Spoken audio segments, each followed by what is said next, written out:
Bistado sa Taguig ang mag-asawang nagre-repack at nagbebenta umano ng hindi rehistradong mga anti-rabies vaccine. Saksi, si Emil Sumangit.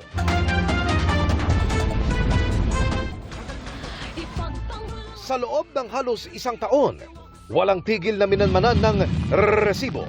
National Bureau of Investigation, Dangerous Drugs Division at Food and Drug Administration ang isang reklamo na natanggap ng programa. May nagre-repack umano at nagbebenta ng mga hindi rehistradong anti-rabies vaccine sa isang bahay sa Taguig City. Ano nakababahala kung kayo ang tatanungin kapag ka ito'y naiturok na sa tao? Hindi na ito mabisa kung gagamitin sa tao.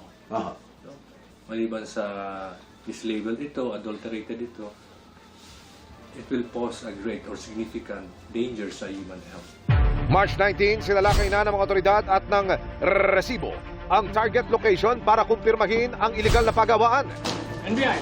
Pero ang mag-asabang seller, iginiit na original naman daw ang kanilang mga panindang bakuna. Hindi kami, sila nagbibinta. Pero kami man nagpipick up sa inyo eh.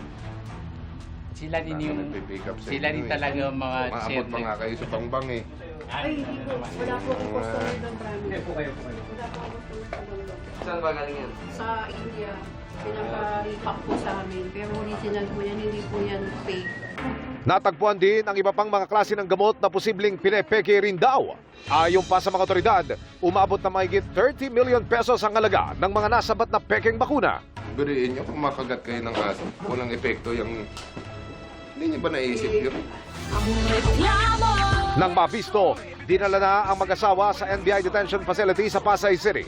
Nakakarap sila sa mga kasong paglabag sa RA 9711 o the Food and Drug Administration Act of 2009 at sa RA 8203 o yung Special Law on Counterfeit Drugs. Ang buong ulat, abangan sa resibo sa susunod na linggo. Para sa GMA Integrated News, Emil Sumangin, ang inyo, saksi.